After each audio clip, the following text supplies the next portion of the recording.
ำเขาหน้าจะกินเดี๋ยวลิ้นไปกองลูกห้องน้องทำเตียนทางที่มา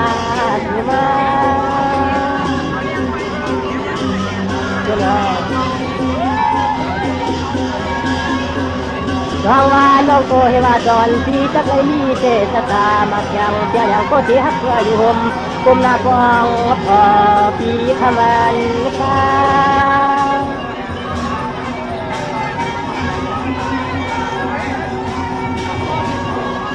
ทำมาใจเตหือในมีตะทีก็ปองน้องนางพี่ละดินละทำเข้ามายาที่ต้องได้ฟังยันเขาเฮิน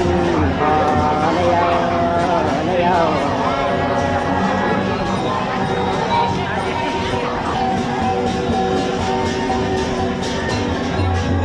น้องหวานน้องส่วนตาเต้าเฮินเต้าเยลูกมีฮันยอมที่เมืองที่ทำเพยความโลแล้วได้ใจจองเขาก็คนเดียวรอ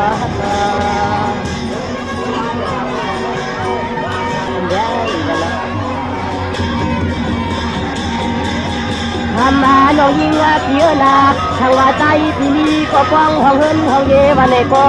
ทำยังยิงใจเจ้ามานั่นเลยเจ้ามา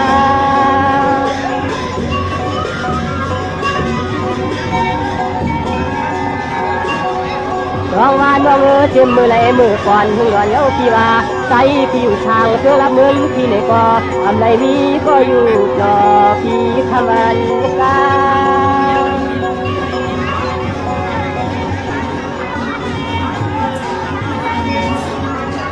ก็จะมีที่ฮักที่เพียงมาในก็นั่งรอยิงเพียนามาเลยหันเลยยายกคำน้องนางวันเขาเลยเพื่อนคนในเนื้อสองที่ฮักเขาพี่คน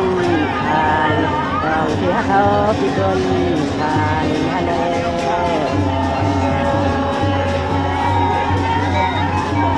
ตัวใหญ่ร้องว่าในเกณฑ์ว่า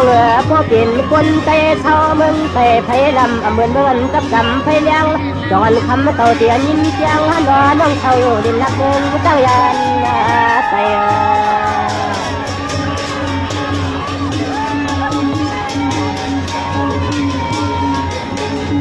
ร้องว่านอนฟังคำก็น่านวลชอใส่ยามเมื่อเดียวในใจย้อนหักผู้จักก็จนกับเป็นดาวย้อน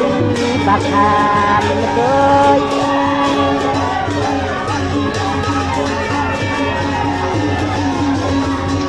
น้องลาพี่สองคำจักไรมีเจเลี้ยงคู่คำภาษาก็ที่ฮักอยู่เชื่อผู้พี่ใจขย้อนบางคำข้อความช่วย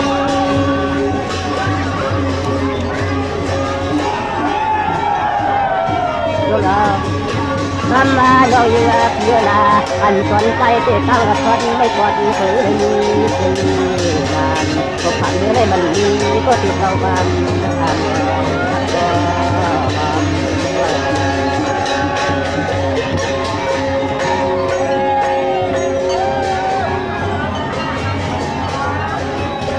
สวรรค์น้องปนต่างเฮินต่างเยสุเอหามีกะตีฟองปลาหยานมาในก้อยในลำยำฟองเมื่อเดียวในคำที่ว่าจากลูกดองเที่เขาที่เขาอยู่ดินรับเมืองไป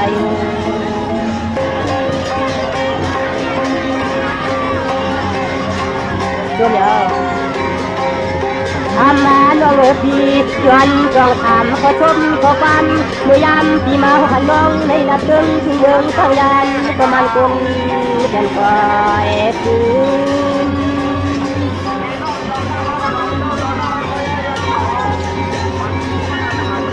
ร้องว่าน้องที่โยนอาทางเดิมหางน้องเขาเพกะชึกโยนแต่ว่าน้องเขาเพกะชึกกะจำเอาจานคนนี้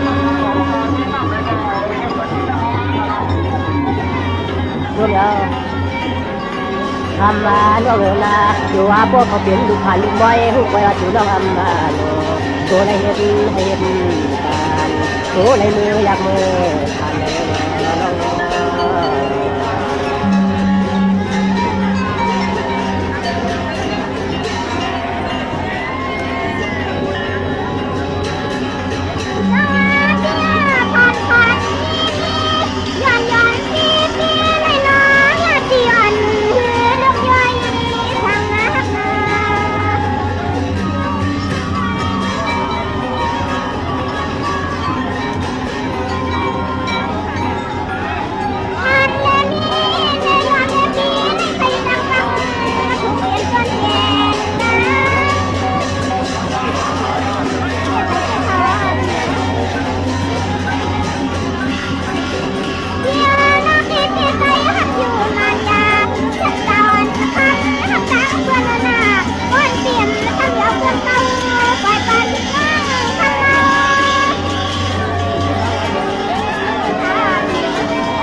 วัด